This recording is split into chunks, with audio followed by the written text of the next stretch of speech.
Yo, monkeys, it's me, DDP Diamond Dallas Page. And you, monkey, you're listening to the Potsy and Tino show. And that's not a bad thing, monkey. That's a good thing. Bang!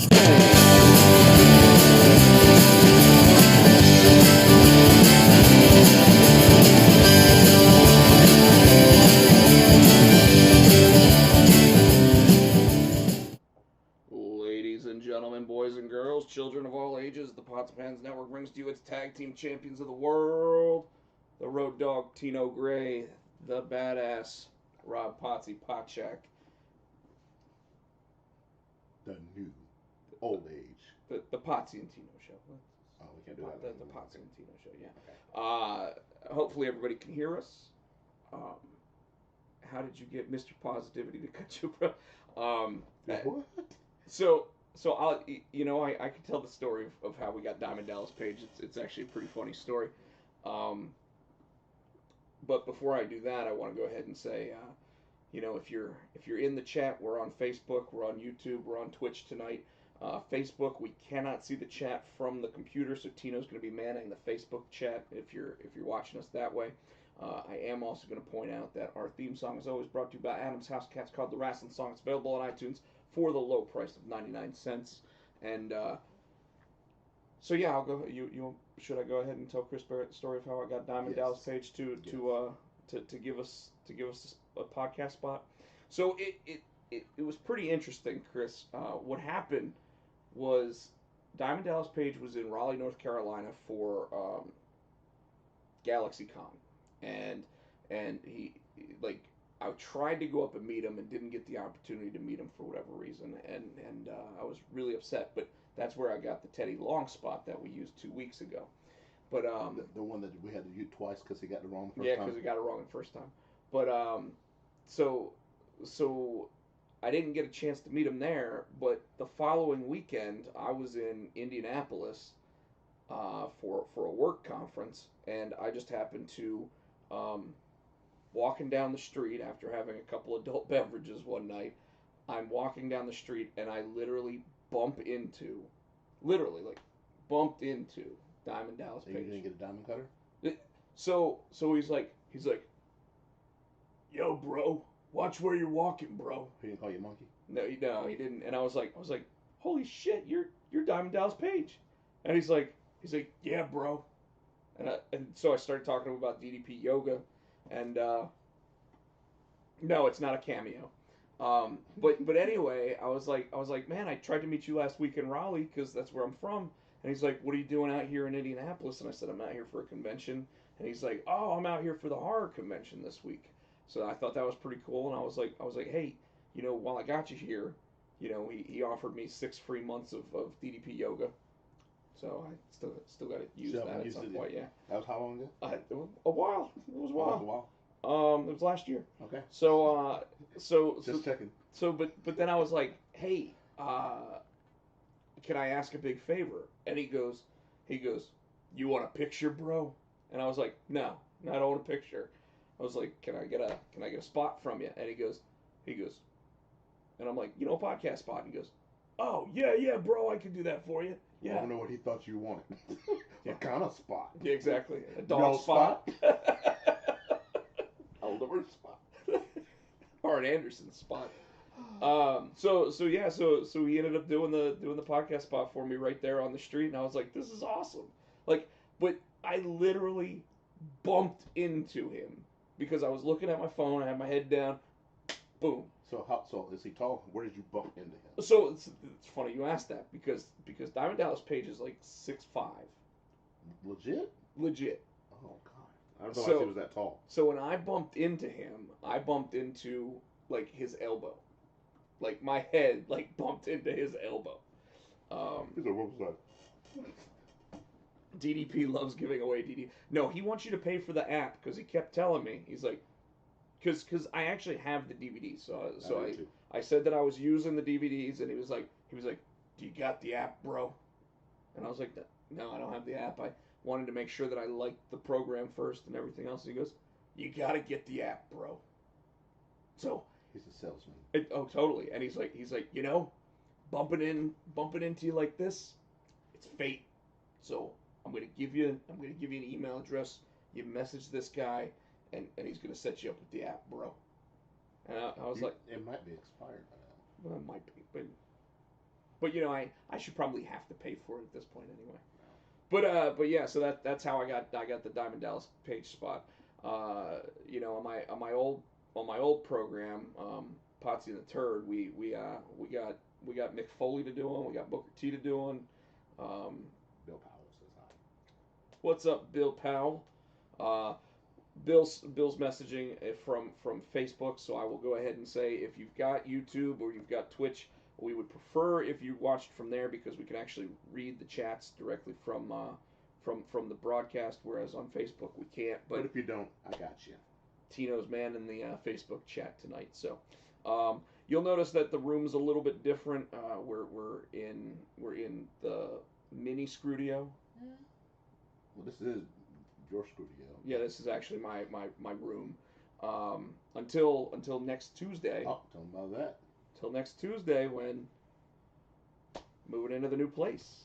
So I signed the papers on Tuesday at 9 a.m. and start moving everything in right after that. How much am I getting paid? What do you mean? Like pizza, beer. Pizza, beer. Yeah. I can't eat that anymore. Like a veggie pizza. I don't even know what can I eat. That'll probably be it for the day. I'll probably slices of pizza. pizza. That'll be my max for the day. You're on a diet again? Yeah, I hadn't been doing like carb. I'm trying to stay away from carbs. I haven't eaten a carb in a week and so you were gone. It's about a week and a half. So I hadn't eaten a carb. I hadn't eaten any sweets. I've been drinking water like it's my job. I've been drinking Bang, but there's no sugar in that. Bang is terrible. Bang is awesome. It's terrible for you. Why? Because like 2 cups of coffee, but I don't drink coffee. It's like everything that's in there. It's just bad for you. It's bad. My some of them taste pretty good. My trainer said it's okay. That's why before I started drinking it, he said it's okay. Oh, I gotcha. So better than soda.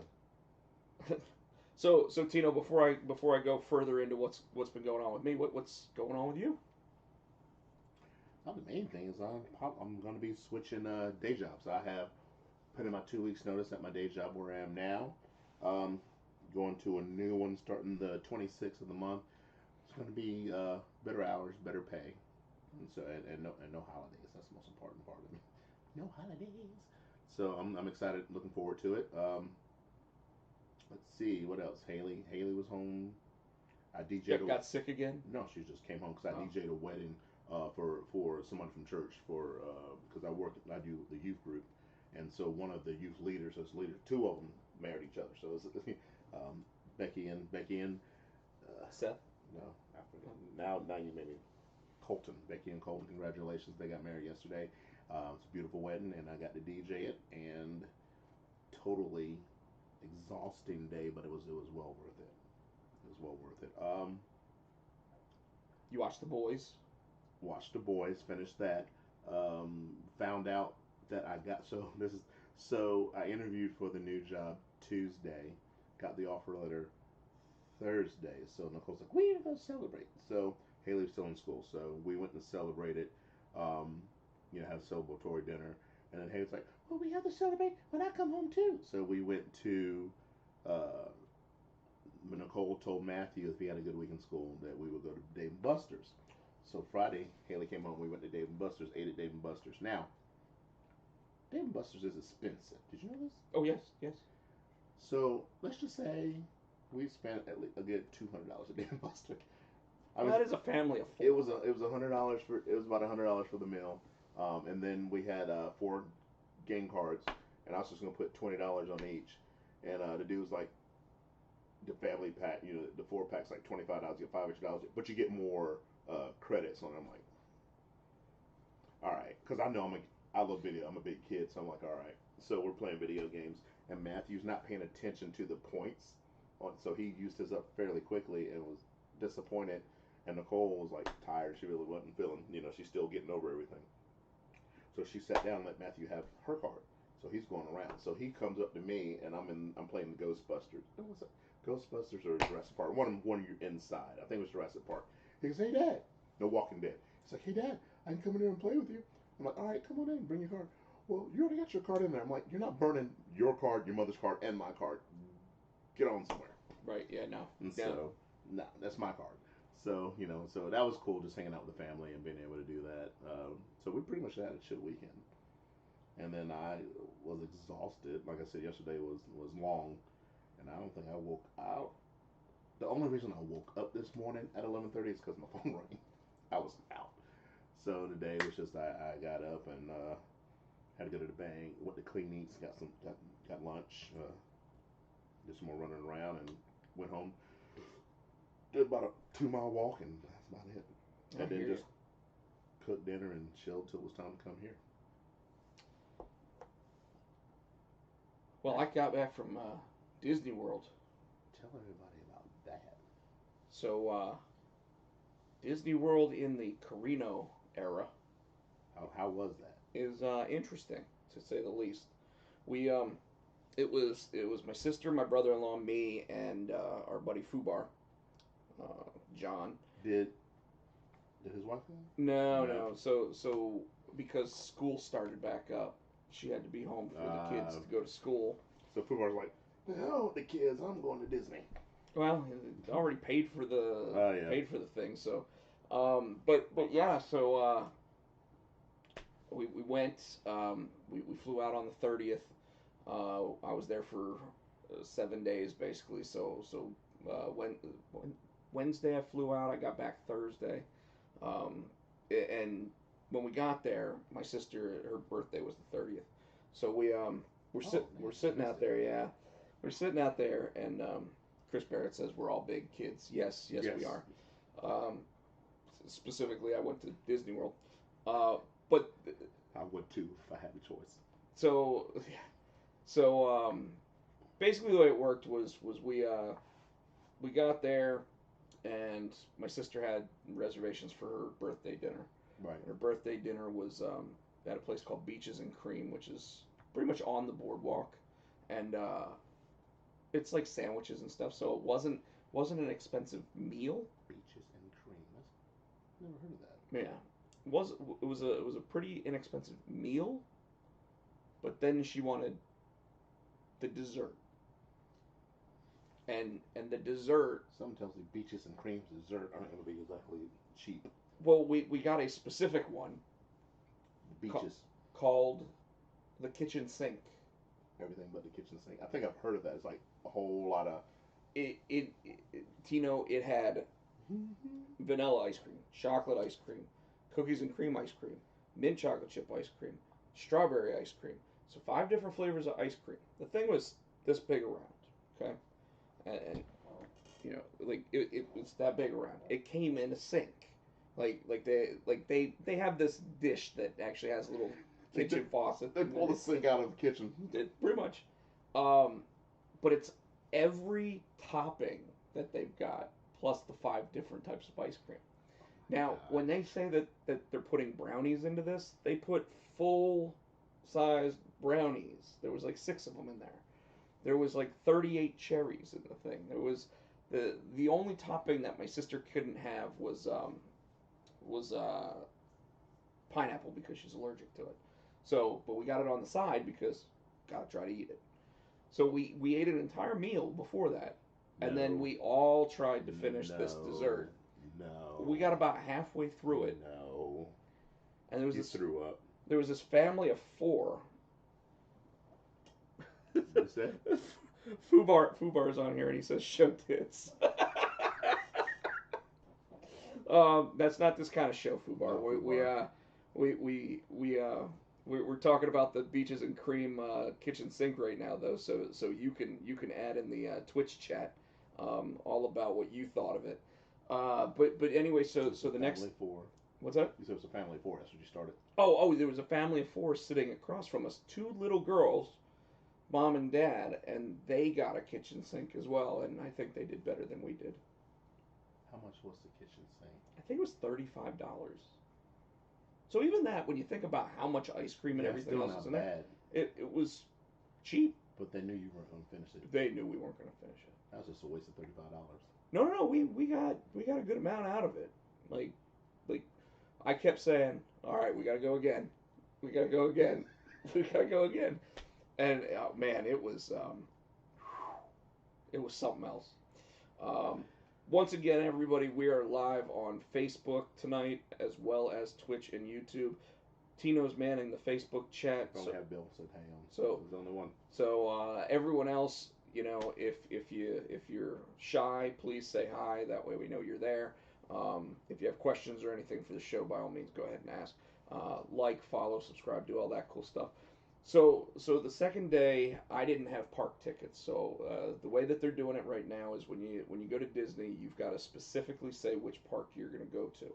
So you can't even do you're not even able to do the park hopper stuff. So you can't go from Magic Kingdom to Epcot to Carino. Right, because Steve Carino prevents us from doing that, and he's in Florida, so it's so the second day, I met up with my friend Nikki, who traveled down from Tampa for the day. So we hung out for most of the day, and then I met up with everybody else later in the evening. A couple adult beverages, that kind of stuff. So that was fun. Then the next day we were in Epcot, which right now they do something called the Food and Wine Festival. That's right. So how was that? It was great. I mean, was it as big as it normally is? I know you said something about it was probably like half the size of what it normally is, but here's what made it even better was the fact that like when we got there, it wasn't all that busy, and people were actually keeping to most of the time to 6 feet away. So it was kind of nice, but we still did the full Food and Wine Festival thing, which in Disney right now you can't take your mask off unless you actually stop to eat. So you're not able to. So you have to find a secluded spot, like, and there's tables everywhere and stuff. So when you're walking around getting beer, can you take it down to take a sip, or nope, you got to pull over somewhere to do that too? Yeah. Wow. Yeah. So we had three days at Epcot on the trip, and 1 day at each of the other parks. We were really afraid we weren't going to get to do the new Star Wars stuff because even though it's less crowded, it's still very crowded. I saw pictures though. It looks like you did get to do it. We got to do everything in Star Wars Land, and that was. Was it not busy, or was it just? So normally, I would think because it's new, it'd be crowded, so you wouldn't have a chance to get through and do it all. So there's a couple different things. Okay. We made sure we were at the park half an hour before it opened. What time do they open? That park, I think they open at 10. Okay. So we were there. We got in line, everything at 9:30, so that we could try to be. Or no, we got there at like 9 because I think they started letting people into the park at 9:30 that day. So, but they weren't doing any of the rides or anything yet. So you could get in line for the rides and wait until the rides started. They started at 10 o'clock. So we went right to there's in Hollywood Studios. There's three major new things. So there's Toy Story Land, there's Star Wars Land, and then there's the first ever actual Mickey Mouse ride. Isn't Toy Story new too? Yeah. Okay. Yeah, it was the first one I said. I know, but I'm saying that was new. I can't remember Yeah. if it was, because I think when we went a couple of years ago, that's when the Avatar had just come out. So that's how long ago it's been since I've been there. Right, and that was Animal Kingdom. So I'll get to that one in a second. When you get into the park at 10 a.m., they open up a queue on the app, bro. So they're not doing Fast Pass? No, they're not doing any Fast Passes. Okay. So because they had to change all the queues. Okay. So now all the Fast Pass line and everything else is all part of the actual queues to get through everything. Yes and no, because the Fast Passes are why the lines are so long. Because people are cutting line. They're basically saying, "Hey, I got a Fast Pass. I get to go in front of these 3,000 people, right?" Mm. So for the ride called the Rise of the Resistance, which is the big new Star Wars ride, you have to be in the park at 10 a.m., have the app open, and try to join the queue. Okay? If you get into the queue, you're then you're going to get a spot on the ride. But you might not get your spot on the ride till 4 o'clock in the afternoon. Okay? So it's a really crazy event to sit there and, we're all sitting there. we're on the Millennium Falcon doing the ride, and 10 o'clock hits, and we all stop what we're doing and we're trying to hit the app, like while the ride is still going. Uh, and we ended up like group 15, which meant that we got on it in about an hour. Now, were you all able to get on together? So how'd you pull that off? Well, so they only let you go with your groups. Gotcha. So like if you have one person, you get to have up to 4 people in your group for it. Gotcha. And there was 4 of y'all, right? There was 4 of us. Okay. So we got to all be part of the same group, and that ride. So what happens? Chris Barrett just said the Galaxy's Edge is amazing, and you're absolutely right. Why can't I sub or cheer bits? I haven't set up most of the stuff for it, John. So that's why you probably can't sub. He's trying to subscribe to the Twitch. Oh, the subbing. The reason why you can't do that yet is because I'm not an affiliate. I think I have to have 50 watchers to or followers to get there. So jump on it. And Chris, yeah, well he did already. The trick is once you get past a certain point, then jump into the fast pass line. Well, again, but there is no fast pass lines right now for everything. But so anyway, the ride, the way that it works is you basically go into a little spaceship, right? There's a door that you walk into for the spaceship, and you've got like 4 or 5 different groups in there because they're keeping everybody 6 feet away from each other and everything. When you turn around, the window that you're looking out of shows where you are, Galaxy's Edge. But then all of a sudden, the whole thing starts to move, and you actually see it like shoot up into the sky and everything else. Wow. So you're basically feeling like you're going to space, right? Mm-hmm. Then out of nowhere, like the ride gets hooked in a tractor beam, and a guy from the Empire walks in and starts berating you, like the entire group of people. He's like, you. What's that smile on your face for? Get that smile off your face. You know what? Get off my ship. And he forces and you basically go into a holding cell. When you're in the holding cell, you look up and there's a giant video screen that looks real, and you see Kylo Ren talking to the red-haired dude from 7, 8, and 9, and he's like, I guess I'll have to do it myself, kind of thing, like whatever. And then one of the coolest parts about it is like you see like a fire start up around the wall, and then it suddenly becomes a door. And I don't even know how like it became a door, but it was like, wow, okay, now you go through the door, and you get put in the actual ride. So awesome. The whole thing is like cute. Then you do the ride, and there's like a spot where like Kylo Ren's actually trying to stop you, and he shoves his like from above where you see a ceiling. You see a lightsaber come down, and it starts cutting into the ceiling to try to catch you. So yeah, that was pretty cool. There's all different laser fire and everything else going on with it. But I'll tell you, it's not worth having to be on the app and doing all this and like it's not worth all that. Like so when it calms down, it's going to be a really fun and cool ride, but it's not needed for all that other stuff. Shane refused to stand on the correct color. Yeah, my brother-in-law did not want to stand where he was supposed to for whatever. But the Millennium Falcon ride is awesome. You can have up to 6 people in there at one time. Obviously we had 4, and they won't let anybody else in other groups go.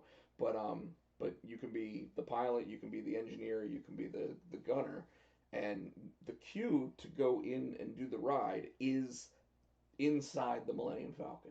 So like where Chewbacca played that weird space chess, mm-hmm. like you walk by that table.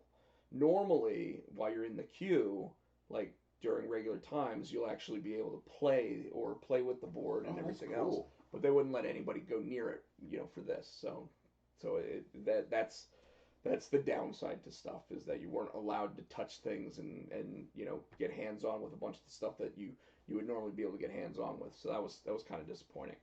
But the ride is, you're not wearing 3D glasses or anything, but the screen does all the 3D and everything for you.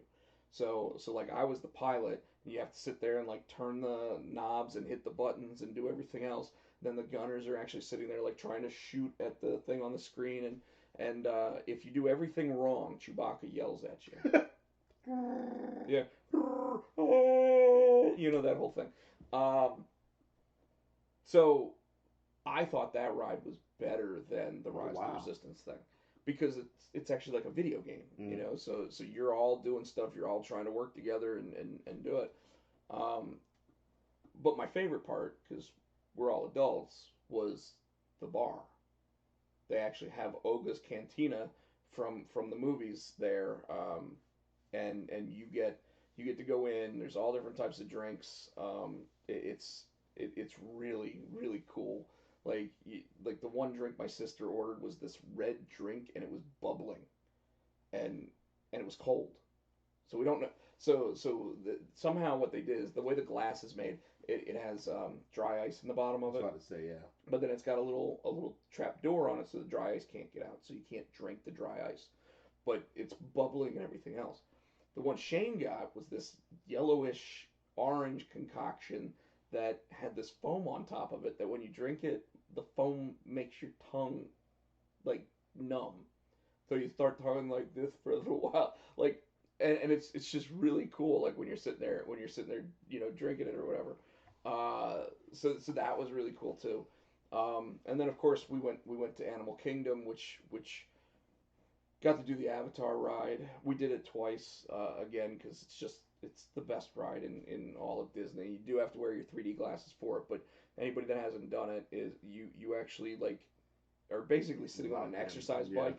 It locks you in, and then you actually feel like the bird that you're flying on, breathing and everything else in between your legs and stuff. Drop out kind of. I'm trying to remember we went on that too. Yeah, so the floor itself moves, and then the bike moves. So it's like a two thing, but then it's got like the giant Soarin' screen, and you're wearing the 3D glasses, and you're just going through everything. Water's hitting you in the face. Well, we did that, Nicole, because Nicole's very what do you call it? She has motion sickness. We had to get off of it, and then she had to sit down for like 45 minutes because she was like nauseous. I'm like, oh my god, I thought she was gonna die. That ride is so awesome. I loved it. That ride is so awesome. It kind of got me at first too, because everything's flying at you and the moving. I could see where she. So I mean, if I felt it, I know she felt it. And we did our stuff like Tower of Terror and everything else. What's up, Seawood? Dr. Drew Manchu is in the chat as well. Yeah, Chris Barrett, thumbs up. Come on, man. We need all the positivity. Huh? New day. Oh no, not that positive. Right here in Durham, North Carolina. No. Sorry, we're watching. So sorry. In the background, we've got the WWE Network on because they apparently were supposed to be doing more of the WWE drafting, but apparently they're just showing a video of the 2016 WWE draft instead. So, but Mick Foley just came up and gave his little. So, yeah. Rey Mysterio? No, Kalisto. No, Rey Mysterio wasn't even with them in 2016. You look right. Anyways, so yeah, so that was pretty much the trip in the nutshell. And you know that I use an app called Untapped, and I check all my beers in and everything. Oh yes, so how's that going? So I think I downloaded it. I don't think I ever used it. I think I ended up with 55 different beers checked in. Wow. Yeah. So I'm now over 1,500. What the heck? She crying? Well, because she got drafted to SmackDown. That like Alexa Bliss when she first started in the WWE never amounted to anything except for being like a manager in NXT, and then all of a sudden she went to SmackDown, and before you knew it, she blew up. She blew up, became a 5-time women's champion, and now she's the Fiend's girlfriend. Hey, and we'll get into that. And Ryan Cabrera's real girlfriend. Is he? Is that how they did? Yeah. So anyways, So that was Disney in a nutshell. Obviously, I already said on the show that moving next week. So we appreciate everybody that we obviously couldn't make it last week because timing and everything. Obviously, I was in Disney. Next week, I might be the last show for at least a couple weeks, only because I'm not sure when I'm gonna have internet the following week or anything else. So. But the cool thing is we're moving the Scrudio. Yes, now Alexa is pretty much Sister Abigail. Although She's more like Harley Quinn to the Fiend's Joker. Um, anyways, I'm thinking we're still going to be able to do a show next week, but I have to be up and at the place at 9 a.m. To be signing my life away and buying a house. What time I got to meet you? Right after that. So I gotta be there about 9:30, 10 o'clock. So I probably. I think so. They told me that I'll meet you here, meet you there. Where were you gonna meet? Well, probably here, because I'm going to be in Briar Creek signing the papers.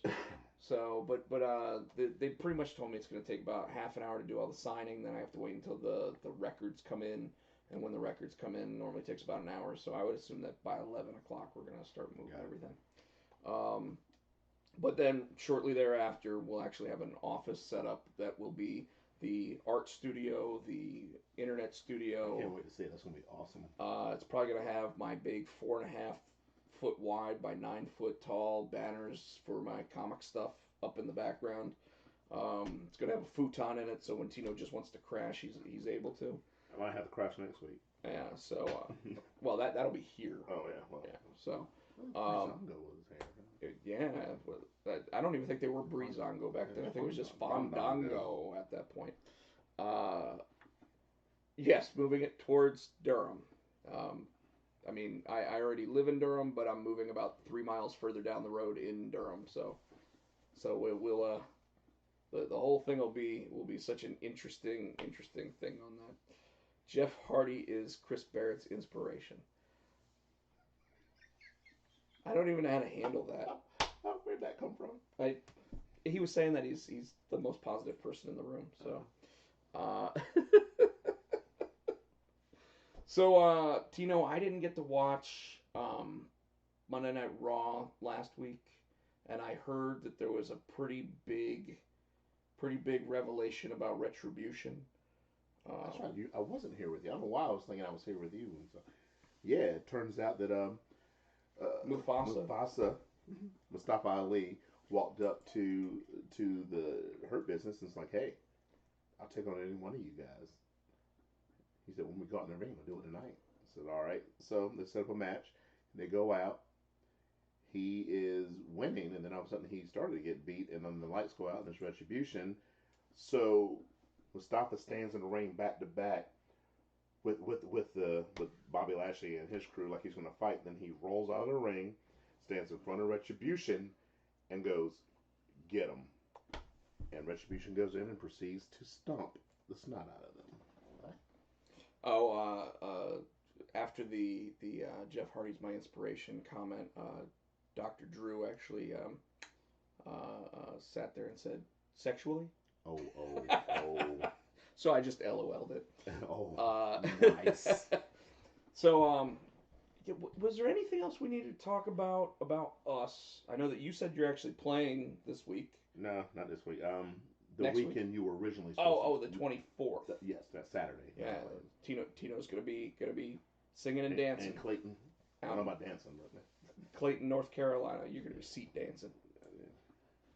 But that's about it.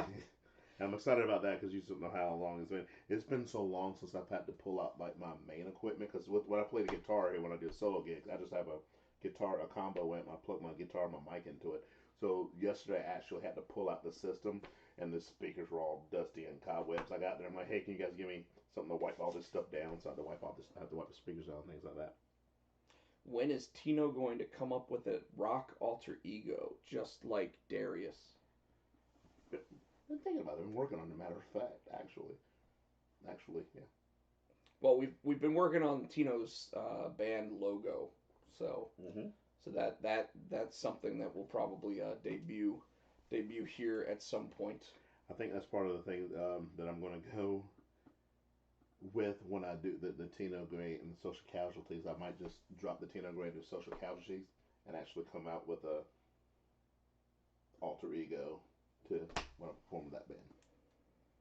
And that's in the works. So I'll let you guys know and keep you posted. It's actually something I've been thinking about because we got our first gig in January. There's a lot of things we're working on changing. That's why I'm trying to get a logo going. And yeah. So Chris Barrett and Drew are having a conversation in the chat. Chris Barrett says, "No, Drew. He shows me that I can do anything and still succeed." And then Drew says, "Somas." And Chris replied back, "Drew, I said Jeff Hardy, not Shawn Michaels. So Coke." It could also be alcohol with Jeff Hardy. Because tonight he wanted a triple threat tag team. Yeah, he's got Seth Rollins and AJ Styles out in the ring with him basically, and he says let's settle this in a triple threat tag team match. And I looked at him. And we're all looking around like we're looking at the TV going, where are the other three guys? Is he drunk? Yeah, and then Tino started asking if he's drunk, so it was pretty funny. And okay, so Drew's continuing this conversation in the chat. A whole coffee can full of Somas via USPS is officially Jeff Hardy style. Wow. Right down the street from here. Wow. Yeah.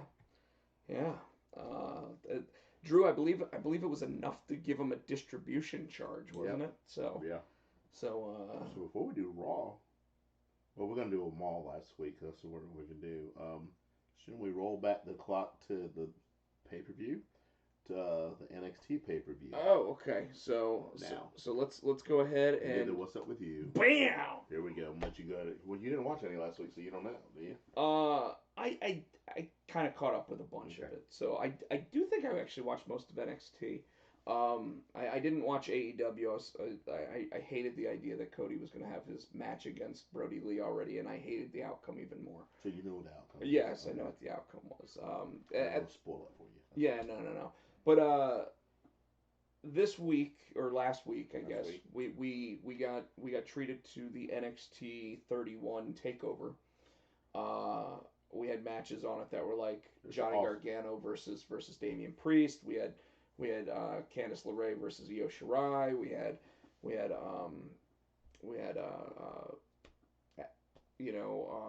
the main event was Kyle O'Reilly versus Finn Balor in, I think, the first time the two of them ever faced each other.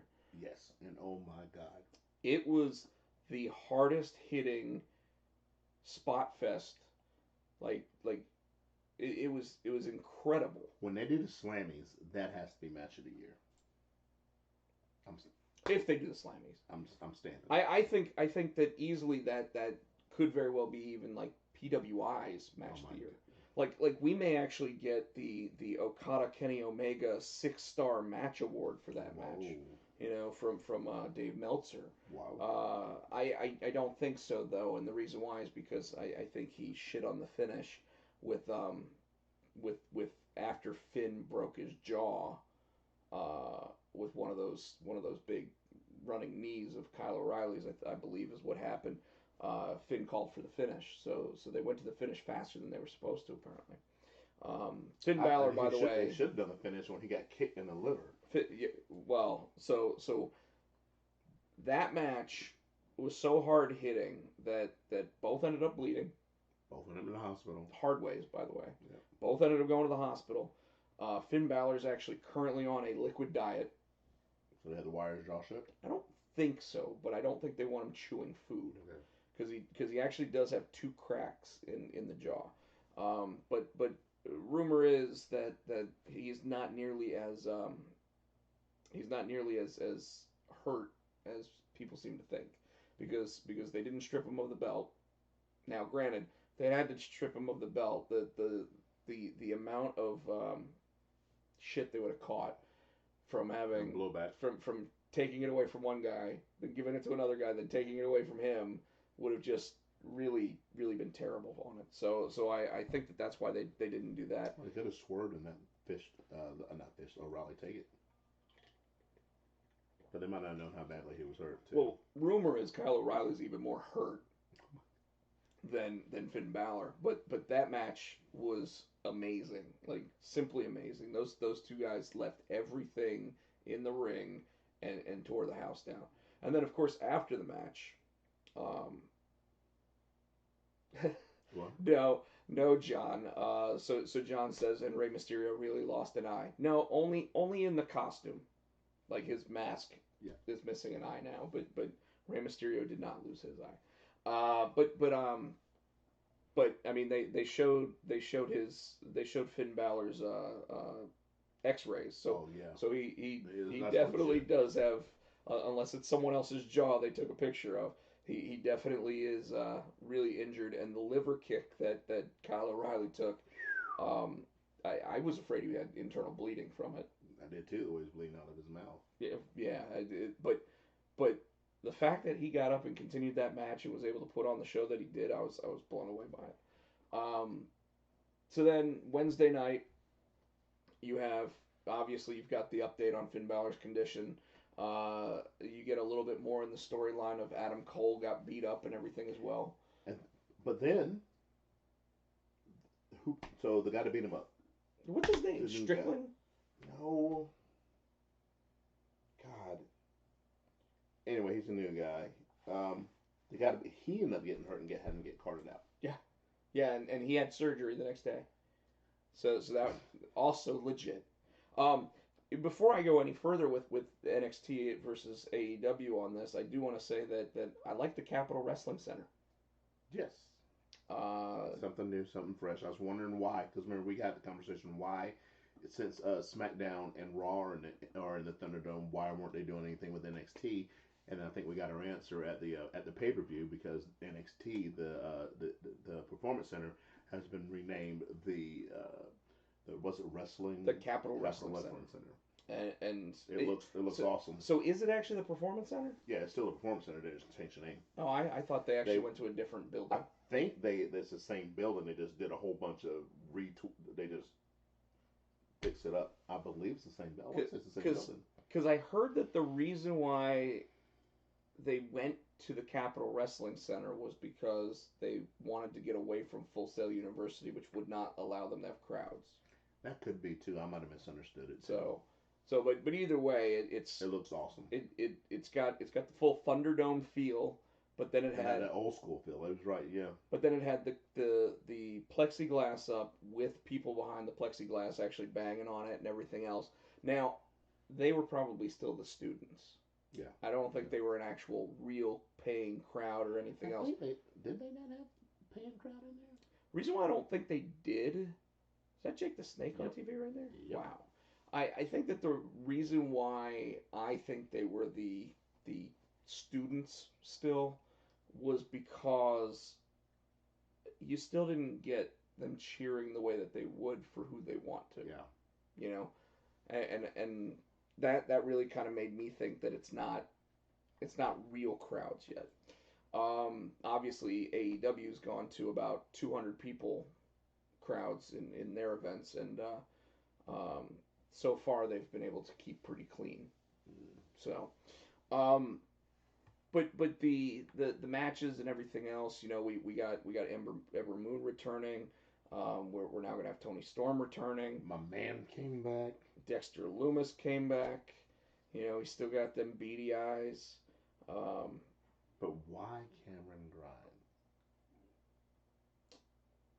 So Carson wants to know, or is wondering, if NXT will be involved in Survivor Series this year. Yes. I think that to answer your question in my own way here, Carson, I think it will, because I think last year it really added something to Survivor Series, and as such, having someone like Finn Balor versus Drew McIntyre versus Roman Reigns, I don't necessarily think that's going to happen, because I don't think they want to put Roman Reigns in that kind of match yet. But I think they'll have a traditional 5-on-5.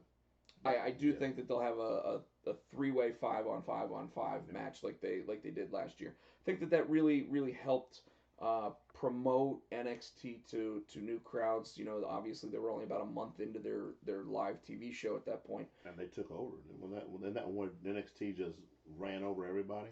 Well, you know, the weeks before that, they had Adam Cole beat Daniel Bryan. They had Keith Lee stand up to Roman Reigns.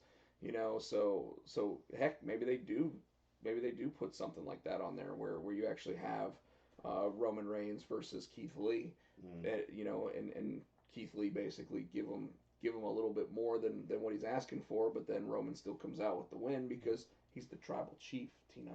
I So Tribal chief. I'm still waiting on the. He's your tribal chief. He's not my tribal chief. I'm waiting on he's Paul Heyman's tribal chief. I'm still waiting on the jury's still out on that one. I like the gimmick. I think the tribal chief thing is stupid. So Sheamus and Drew. So AEW had the 30th anniversary of Chris Jericho, and he actually got to face one of his oldest friends / rivals, Dr. Luther. How was it? It was good. Actually, that match was good. Luther was doing a lot of off the top rope, a lot of things you wouldn't expect him to do, and it was actually pretty much tit for tat. And then Jericho got him at the end with the move you love so much, the Judas Effect. It was a really sloppy Judas Effect. Now, the match was good. The whole night was good. What ruined it for me was the MJF thing. I like MJF. So what was the MJF thing? Okay, so excuse me. Jericho won the match, and he was like, he was in the middle saying, I've been doing this for 30 years, and it was a face move. He's like, I'm thanking the people for being 30 years and da da da da. MJF's music hits. Did you not see this? No. MJF music hits. He comes out with Wardlow, and they have there's a person under a blanket, right? And so they come out and say, "Yeah, I got a gift for you." He said, "I know." He said, "Cut my music. It's not about me. It's about you. It's about Chris. It's about Jericho." So they get in the ring. He goes, "I got a gift for you." He goes, "Wardlow." And so Wardlow's getting ready to take this blanket off, and he goes, "Well, I'm gonna count to 5, man. If you people in Florida can count to 5, count backwards now." So it's 5, 4, 3, 2, 1. They pull it off. It's a damn clown. And it's like Jericho the Clown, or it was something like some stupid name. He turned around. He goes, "But this isn't your present." He said, "That's your present." And so he hands him this big thing. Would you get to it? But I gotta. But he goes. But before you open it, he goes, "I gotta say, next week I'm gonna make a career-defining announcement." Now go ahead and open your present. He opens his present. You remember Nation Domination? Was it a picture of MJF? A big ass picture of MJF, and Jericho's like, I love it. Thank you. And he hands him out back, and he puts it over the clown's head. He goes, "I hate clowns." So he loved the picture, but he hated the clowns. He said, "I hate clowns." He goes, "Don't you ever come in here and disrespect me again. Do you understand me? Do you understand me?" And they're looking, and all of a sudden they go, "Ah!" And there he goes, "All right." And MJF's like, Jericho's like, "Thank you. Good night, folks. Have a good evening." And they start rolling the credits, and all the names are Chris Jericho. He did everything from the camera to directing. It's all Chris Jericho. So that was good. The MJF thing, I was like, I could have done without. I think the announcement they're going to make next week is I think we're finally going to get MJF joining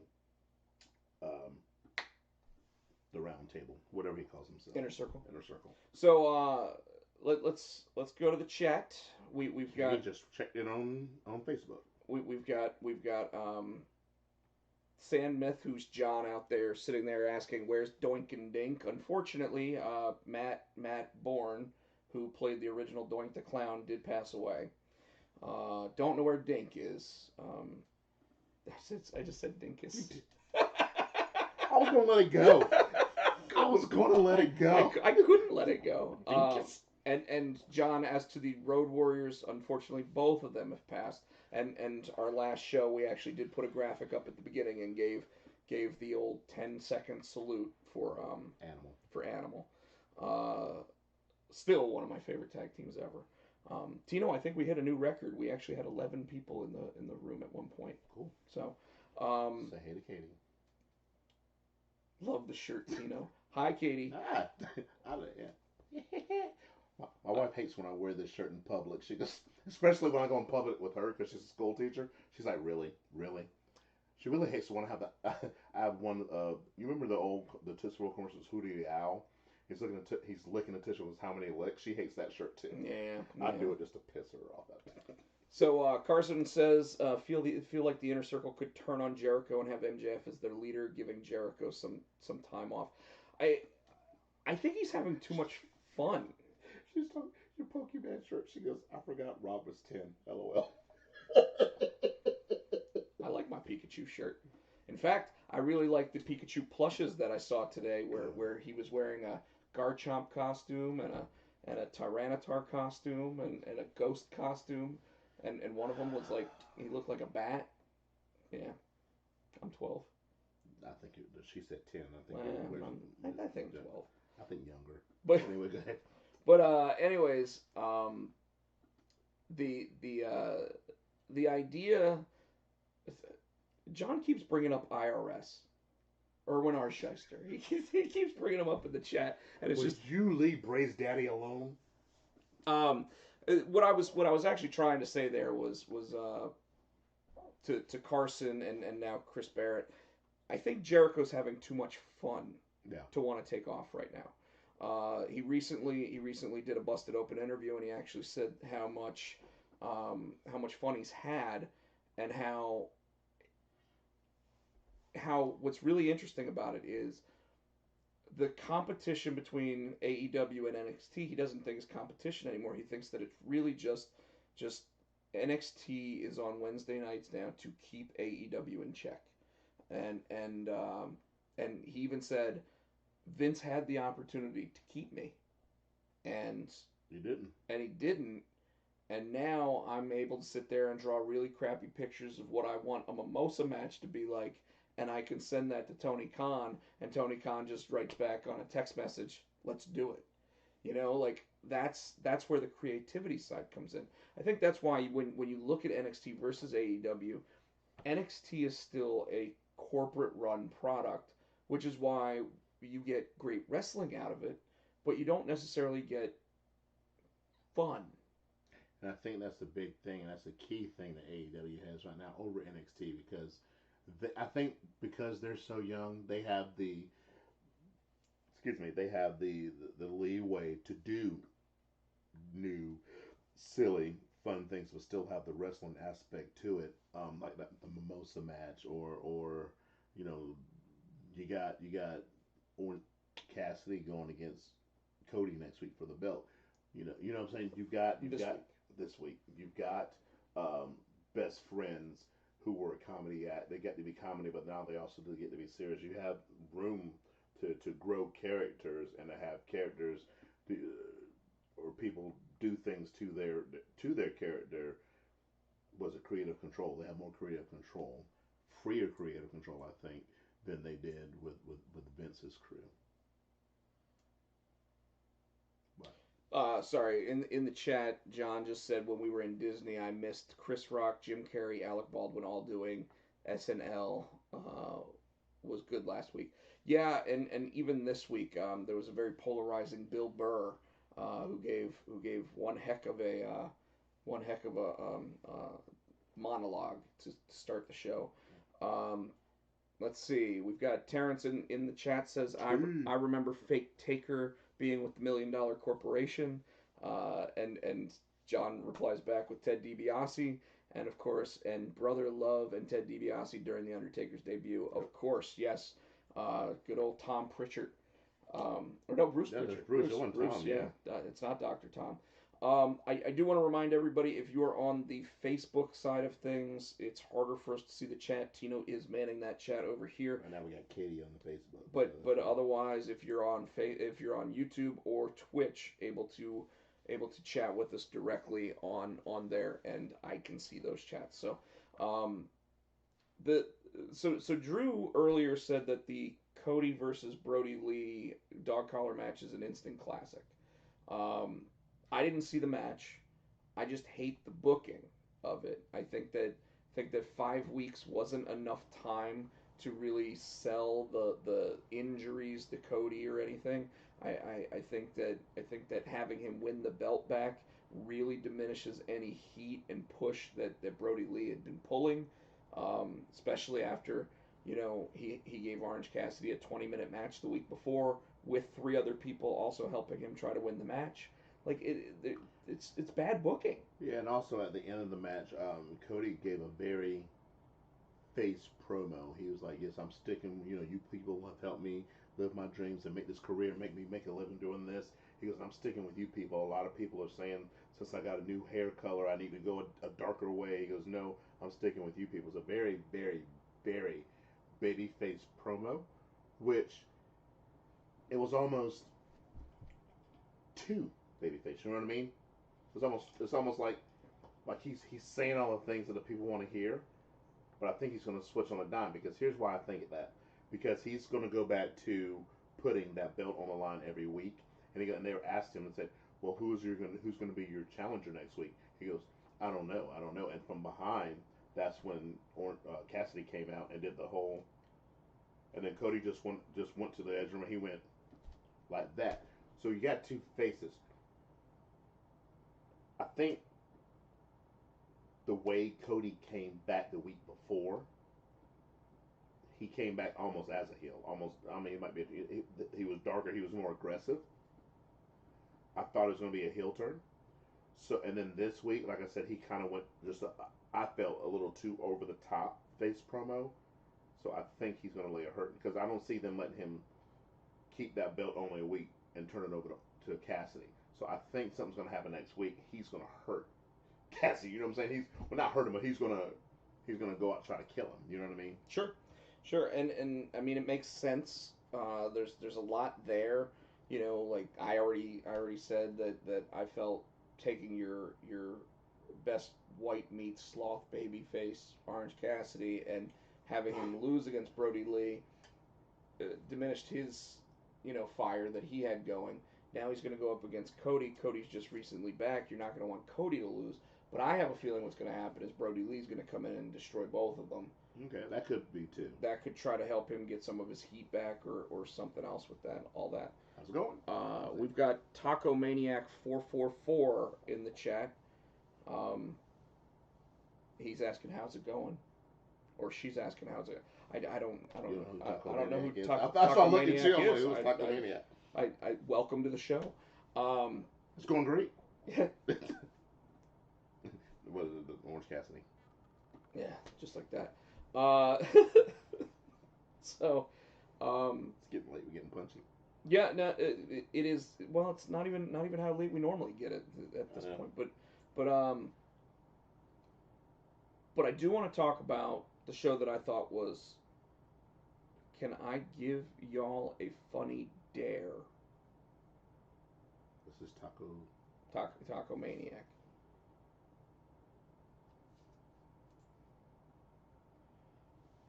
John just wrote in the chat, back in 1998, when The Undertaker threw Mankind off Hell in a Cell and plummeted 16 feet through an announcer's table. Yes, that happened in 1998 at King of the Ring. I don't know. The chat's got its own thing going on tonight, man. But I mean, we've got Terrence over here sitting there telling Katie that she should just be quiet because Pikachu's cool. But I don't think Katie can see that because she's on Facebook. So that's why I'm going ahead and giving that there. But like the again, the idea of no dares is what John says. The idea of Orange Cassidy having all this fire right now from winning the feud with Chris Jericho and everything, to all of a sudden having it look like he's going to lose to Brody. Turd's on. The turd is watching the show. Don't be shy, Ward. Say hi. He's watching on Facebook. My former tag team partner. Like I'm like Cesaro. When it comes to these shows, because like I can't do it alone. I need to have a good tag team partner. You're my Shinsuke Nakamura. This is my playground. Maybe you're the Cesaro and I'm the Sheamus. I can't do the no teeth thing. The no teeth. Can you do the broken neck like his first tag team partner? Yeah. Anyways, so I hate the idea that Orange is going to have this match against Cody because you kind of need Orange to win this match. Right. Otherwise, he'll be 0-2 in his last two matches after winning a feud against the former world champion Chris Jericho. Like so it diminishes all of the work that Jericho put into him But to get him over like that. But I think I think you're right. If Brody Lee comes out next week, neither one of those guys, Cody or Cassidy, comes out bad. You know what I mean? They don't lose any fire because Brody came out and did the match. If Brody doesn't come out and Cody destroys him, then yes, it loses fire. Chris Barrett just said they called Piper Valentine dog collar match the most vicious dog collar match ever. Yeah. Clearly, they never saw Junkyard Dog versus Kamala dog collar or Dusty versus DiBiase strap tag match. Junkyard Dog has some hellacious dog collar matches. I mean, he wore a dog collar. Yeah. Like, he was going to have a bunch of those matches. TJ? Yeah, I don't. It must be I don't know. Okay. I don't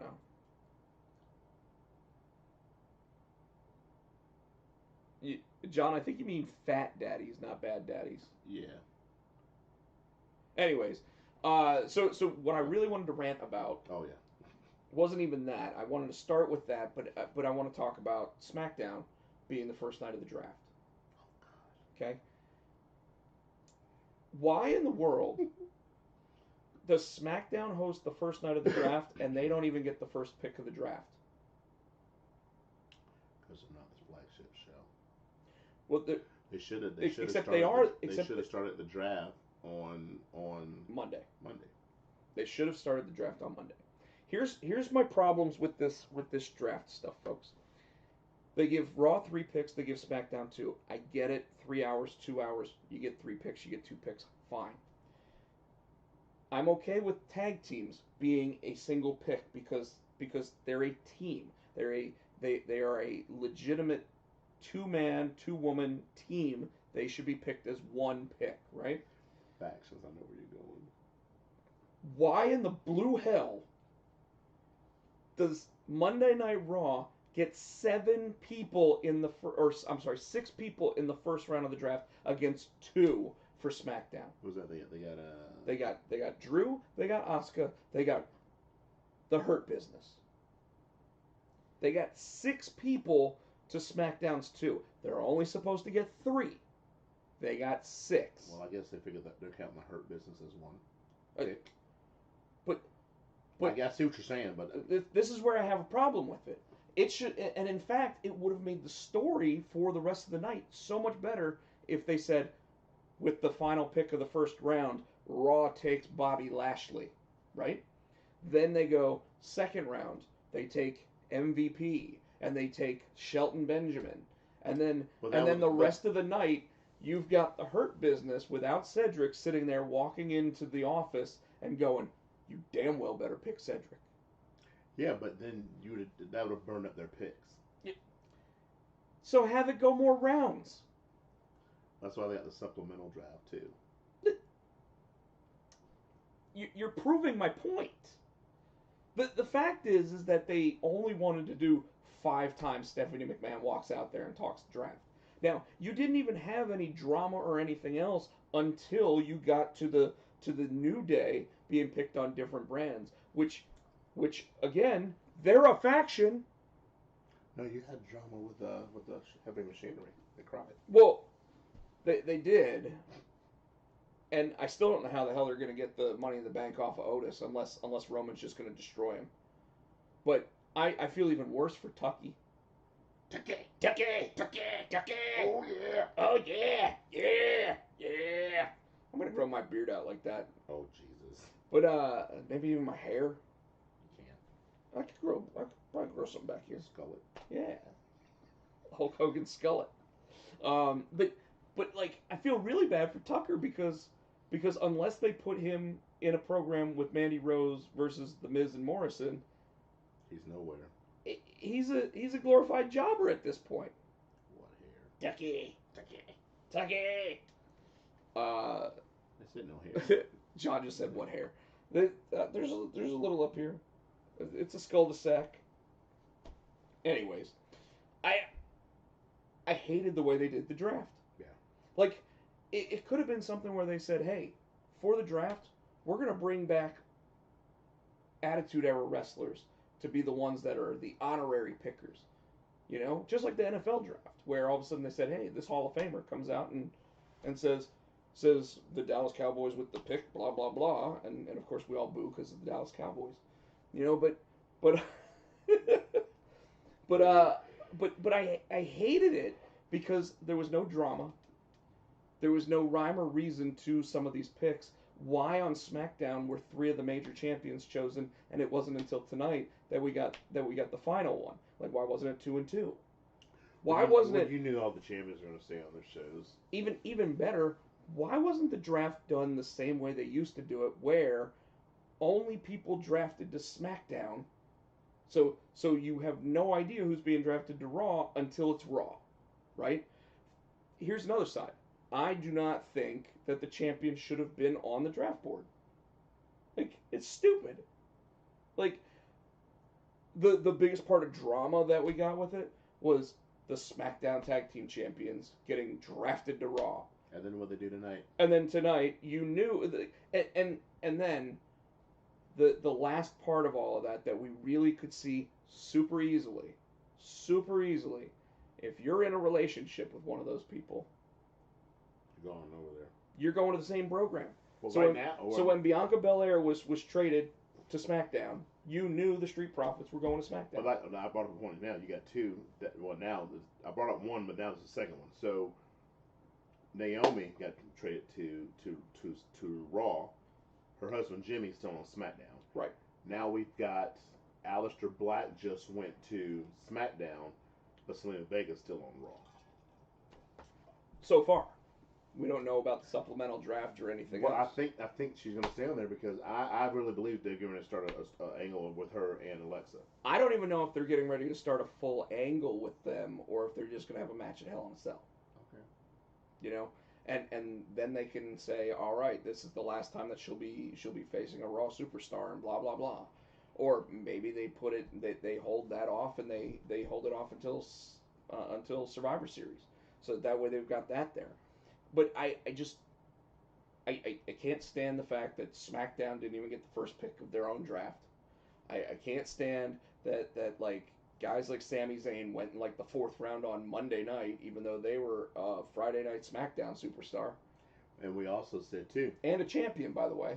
but we also said too, because you were like, well, Zayn should be going to Raw. I said no, because you got to keep a mid card belt on SmackDown. He is, excuse me, the Intercontinental Champion. You've already got Lashley, who's already on Raw, and he's the U.S. strap. I knew Zayn wasn't coming.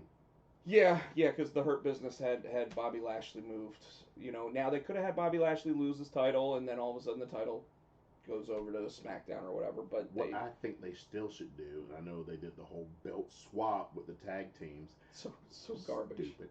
I think they should unify those, and they should be able to go across brands like the women tag team champions go across brands. I still think that's the best way. So you're not wrong. I think that the tag team divisions on both programs are suffering, and because of that, you know, and then they broke up one of their tag teams. So I completely agree, but Vince doesn't like tag teams. Sorry, we just looked up at the WWE Network again, and they're showing a picture of Steve Austin and Mick Foley for some reason, while it's a Drew McIntyre show. So I don't know what's going on with that. Bring back WCW. No, sir, please. Who said that? John's just messing with us at this point because we know that he doesn't actually watch wrestling, but they actually showed Drew Galloway, not even Drew McIntyre here. That's before he came back. And here's the dumbest thing about the draft on Friday night to me. Seth Rollins gets drafted to SmackDown. Yep. Cool. He's been on Raw ever since he's been a superstar. He sits there and gives this emotional speech about having to leave the Mysterios alone. Then they get drafted to SmackDown. And then, to add insult to injury, Buddy Murphy doesn't even get drafted until the supplemental draft to SmackDown. So they just moved that entire storyline to SmackDown. Now, that storyline's garbage and hot garbage to start with. It's been going 6 freaking months. Like, it needs to be over. You got a new angle. You got a new spot now because now you have Aaliyah and Buddy. You got that. So I don't know if Seth will still be in that because I think Seth and Buddy are gonna have a blow off. They're gonna have their match, and I think Buddy's still gonna be feuding with the Mysterios because of the relationship of him and Aaliyah. I mean, possibly. I think it's hot garbage. True. But you're not wrong. But it was the perfect time to get that storyline over with and have the blow off at Hell in a Cell and just be done with all of it. And no, they want to move it over to SmackDown. That makes too much sense. Which by the way, they move it over to SmackDown while SmackDown has the best storylines already. You've got Bayley, Sasha Banks, which that's the best one. I don't think so, but that's which one do you think is the best one? You know which one I think is the best one.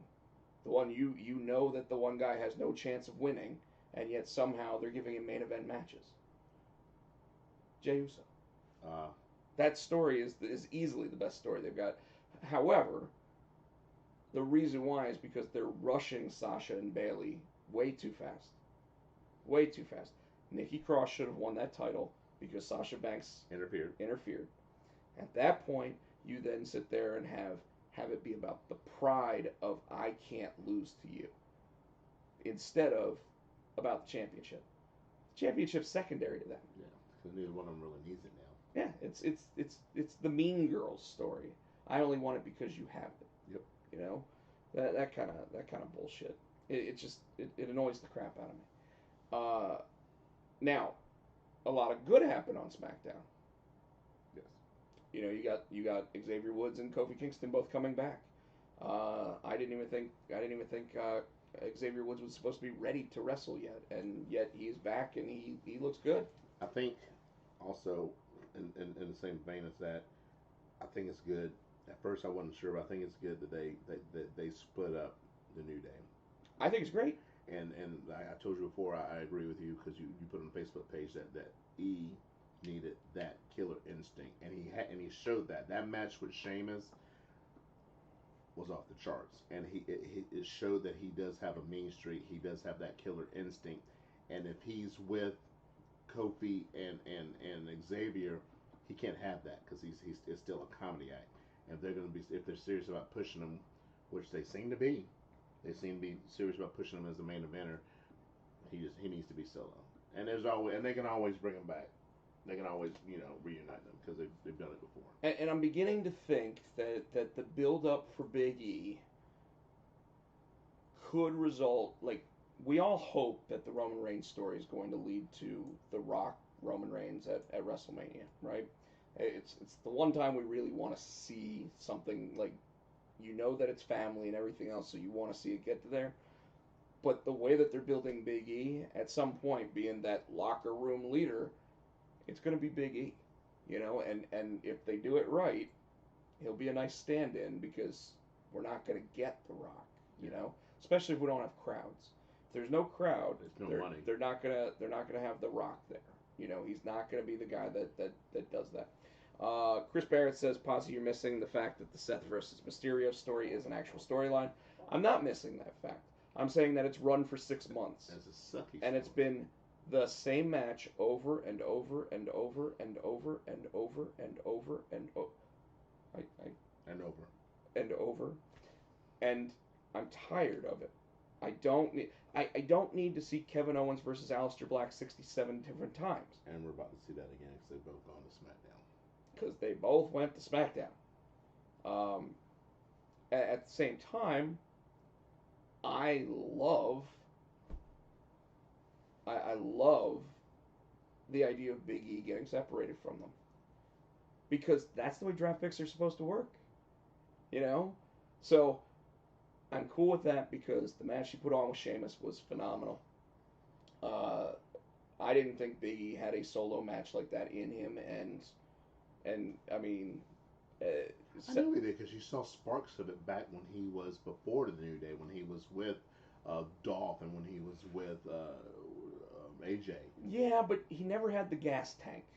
Right. You know, he couldn't do it all himself. And against Sheamus, he did it all himself. And Sheamus got drafted over to Raw, so you're not going to get any more of that feud. Now you may have him mess with the rest of the New Day, but you're not going to get any more of that specific feud, which I'm okay with. And the locker room leader, he'll probably continue. If I had to guess, he'll be with against Corbin for a little bit longer. Big E. Yeah. Yeah, probably. So I love that. I love Roman Reigns' new attitude. Yes. Yes.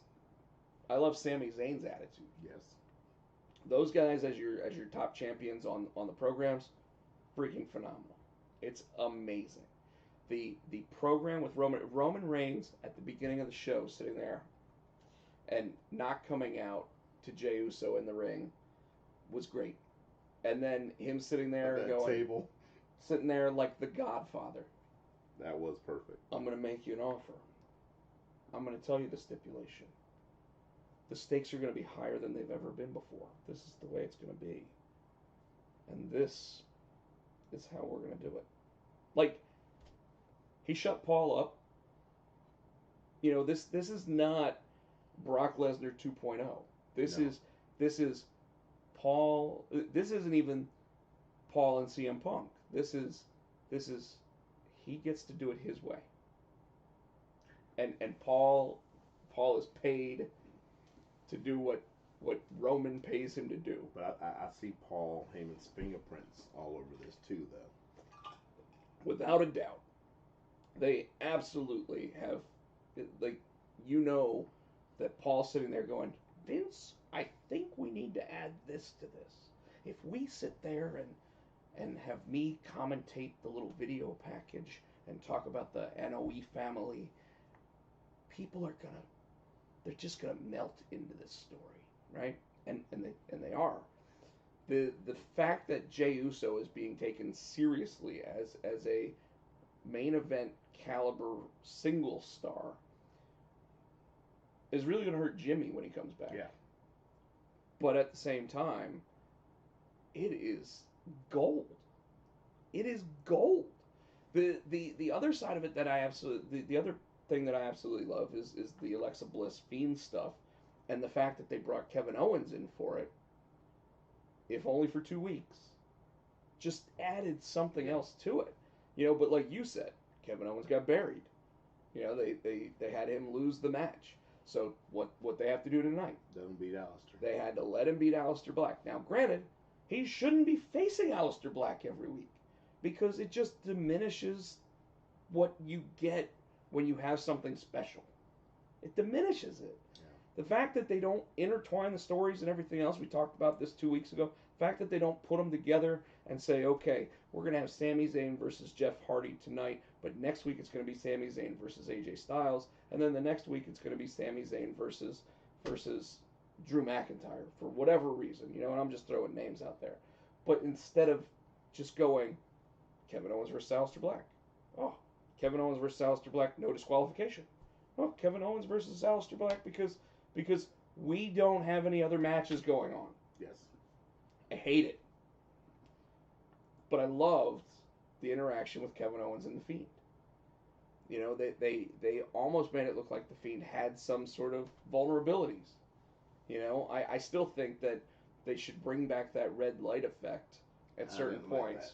I didn't like that. Not for the whole match. But when the red light comes on and the entire ring is just in red, he's unstoppable. You can't hurt him at that point. And then it goes off. And then it turns off, and you can hit him again. Like, that's it. When Paul Bearer went like this with the urn, yeah. Oh, my Undertaker! Yeah, but how many times do you want to have them cut that red light on and off during a match? You know what I mean? You have it be when he does something specific. You have it be when Jerry Lawler takes that strap down. When Jerry Lawler takes that strap down, you know he's going to drop the elbow and he's going to hit the pile driver. 1, 2, 3. The match is over. That's when you do it. Okay. You have that light turn red, and that's when he hulks up or whatever, unstoppable, only for like 2 minutes of the match or whatever. Okay. But people would start going, that red light is back, and then you'd see people like, like freaking out because when that red light comes on, you can't hurt him. I think that would be awesome. Anyways, Chris Barrett says, for crying out loud, I have to admit that he was right about AEW this week.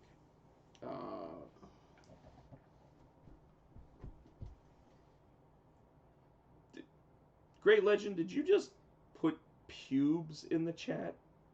What? He literally wrote pubes in the chat.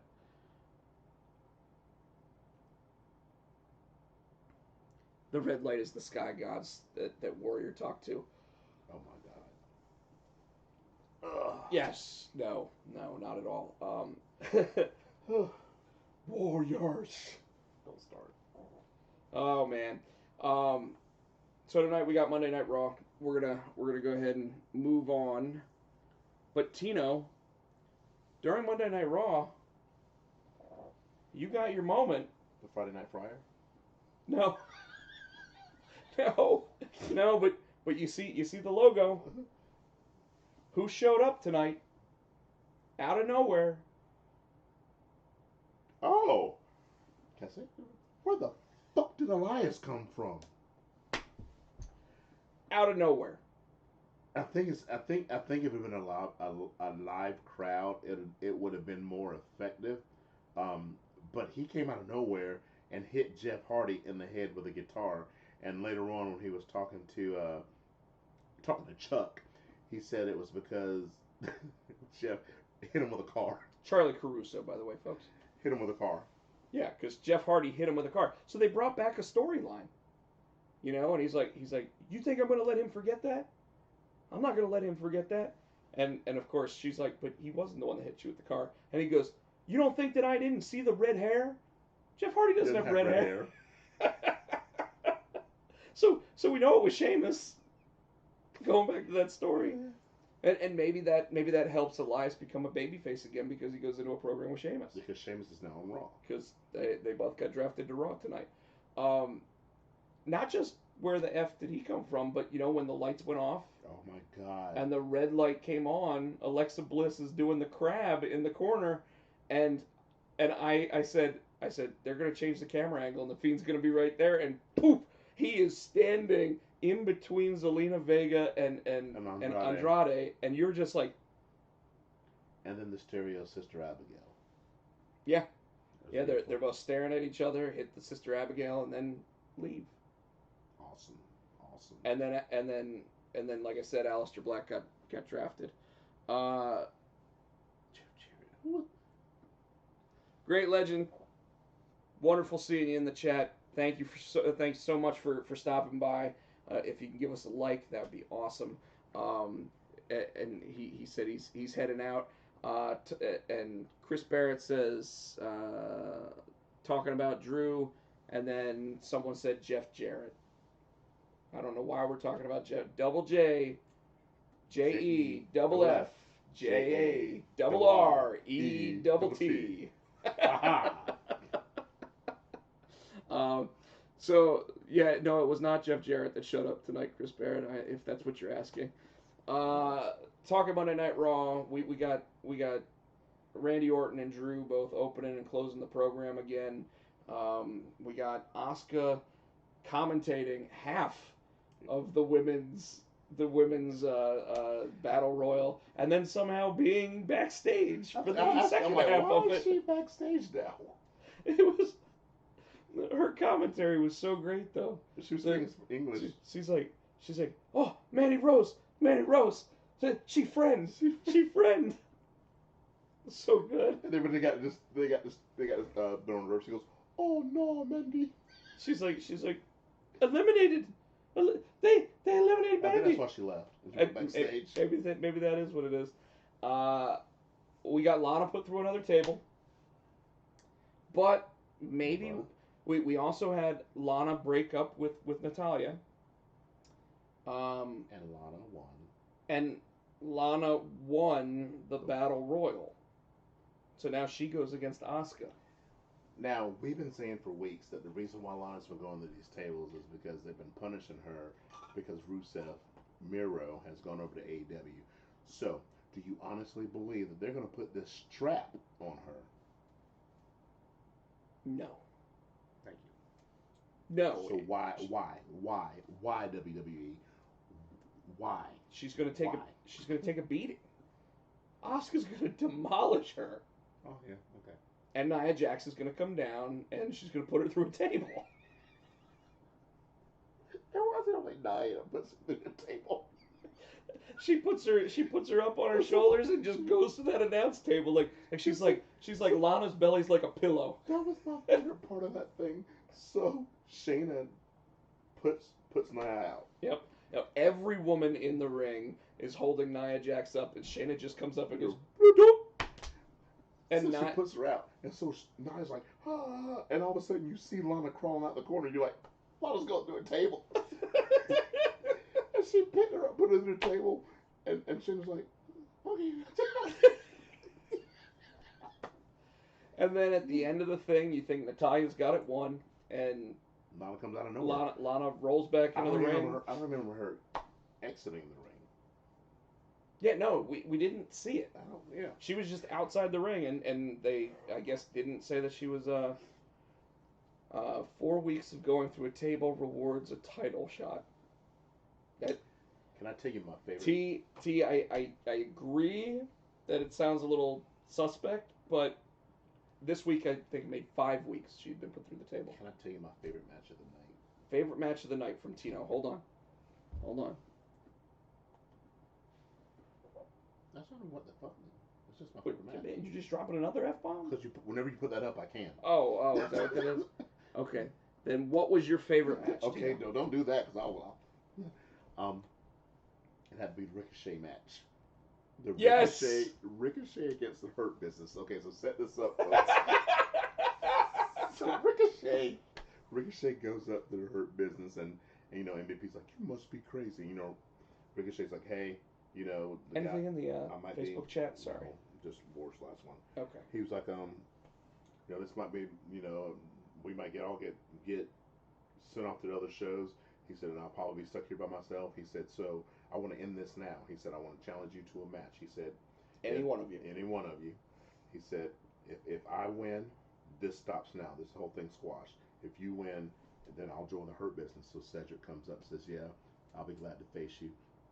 So that sets up the match. So you get in the match, and Ricochet's doing pretty good against Cedric.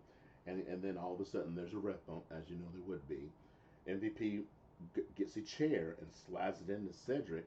Ricochet stops it and picks it up. And MVP's on the apron. They're all on the apron. And the ref's starting to stir. And so Ricochet gets this grin on his face. He looks at the referee, and as the referee's getting up, he slams the chair on the mat, tosses it over to Cedric, and then the referee gets up, and he makes himself like he got hit. He goes, and he falls.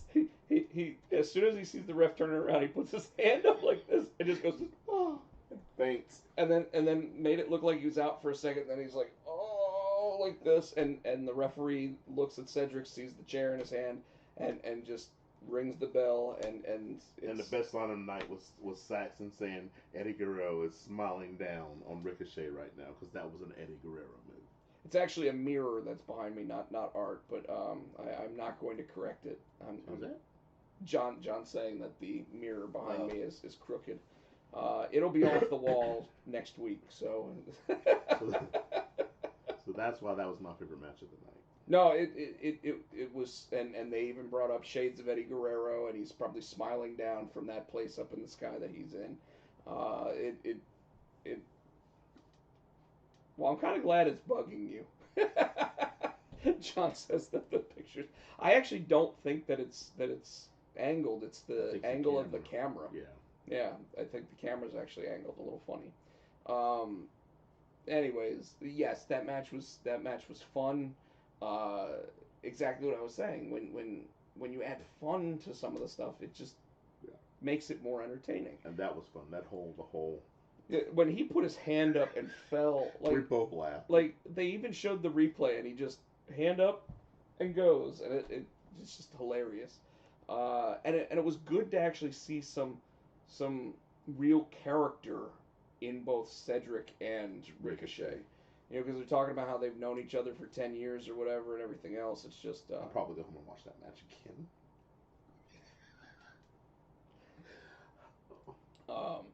So yes, that was fun. We got a week from Sunday is the next pay-per-view. This week... Heck in a sec. Yeah, heck in a sec, as I like to call it. We've got SmackDown this week, which is the season premiere of SmackDown. And then next Monday is the season premiere of Raw. You run 52 straight weeks, you don't get a season premiere. Well, you do, because Raw, they do it every year. They started doing it about 4 or 5 years ago, you're right, but it just always made me laugh. I think because, you know, the fall season, the new shows are coming out in October. Yeah. I wonder if that means next week's NXT is the season premiere Probably. of NXT. You know, or if this week is the season premiere, because this week is the 1-year anniversary of AEW. Yep. So all championships on the line. I'm ready. So why don't we go ahead and get your predictions for AEW's championship matches? You've got Sheeta versus I don't even know. Britt Baker. Isn't it Britt Baker? No. No, it's or not. just Swole? No. Because Swole's number 2. She's number 2 slot. Who was the number 1 contender? Is it Vicky Guerrero's chick? Nyla? Yeah. Maybe. Sheeta keeps the belt. Sheeta keeps the belt. You've got Cody versus Orange Cassidy. Cody. You've got FTR versus the Best Friends. That's not a title match. Yeah, it is. For the all titles on the line. Oh, FTR. I'm thinking of FTW. No. FTR and FTR. I don't think they're ready to take that off them yet. Yeah, I don't think so either. Yeah. I think they're establishing and building something there. Now, I think the upset's going to be Murder Hawk. You think Lance Archer's going to beat Jon Moxley for the world title? I don't. I don't know. About that because he's. I'm not thinking that it's right. What I'm saying is, Moxley's had that belt too long. You know what I'm saying? He's had it 8 months. Yeah, I think they're probably going to freshen up. Now there'll probably be. I don't know. They haven't done hot potatoes with belts in AEW, but I think that Murder Hawk, something will happen and he'll get that belt. Moxley will get it back. You don't think that the 2 title changes of the TNT title in the past couple of weeks is hot potato? Yeah, but I don't think that TNT title's like the Intercontinental TV title was to WCW. I don't really. If they want to impress me with that TNT title, they need to make it like the TV title. So if you have that TV title, you're number 1 contender for the AEW championship. Yeah, I don't know. I gotta tell you, I don't see Moxley losing to Lance Archer just because I don't see them looking at Lance Archer as a world title holder. You know, right now in AEW, your possibilities for a guy that could hold the world title: Cody, Jericho, Moxley. Jericho doesn't want it. Cody, I don't think he really wants it. I don't think he can go for it. Or is that MJF. MJF. Okay. In fact, too soon for him though. In fact, you know what I could see happening because they like rehashing old storylines? What's that? I could see Lance Archer winning, MJF coming out and saying, "How much is it going to cost for that belt?" And just buying it off of him. Yeah, possibly. You know, but do I expect it? No. No. Unless MJF's major announcement is that he's buying the title match and able to be in the title match instead. I don't know. It's odd to me. So Yeah, because so Chris Barrett says, yeah, because John Moxley isn't a real wrestler. Lance Archer is. I while I agree with that, and I've seen a lot of Lance Archer's matches from Japan and stuff like that. I know that he's a quality hand. I know that he's got a mouthpiece in Jake the Snake Roberts, but for whatever reason, he hasn't he hasn't impressed me in AEW. You know, like Yeah. but otherwise, Orange Cassidy is probably the closest thing to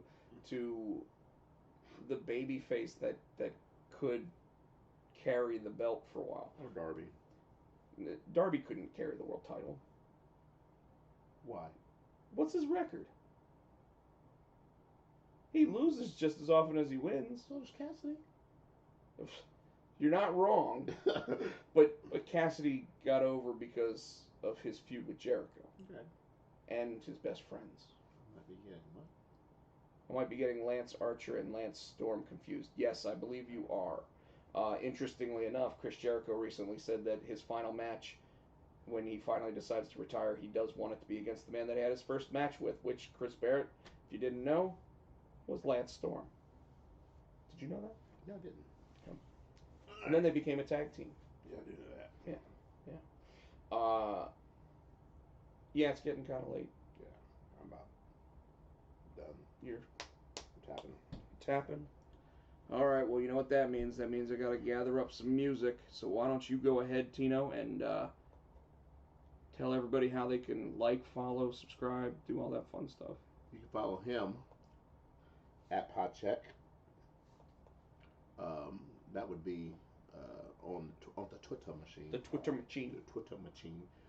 You're Rob Podcheck on Instagram, Facebook, YouTube. What about Twitch?